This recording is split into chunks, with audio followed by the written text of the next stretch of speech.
In today's video, I'm going to show you how to delete ChatGPT account. So first of all, you need to log in. Then I've already logged in. Then click on this name and free icon. Again, click on setting. Then you need to click on now account. Then again click on delete account. So you need to click on here, delete. Then you must be need your type your Gmail address, then to process type delete in the input below. So I copy this delete, then just import here.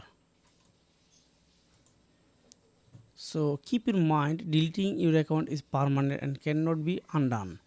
Deletion will be prevent you from accessing OpenAI service, including ChatGPT API and DAL-E.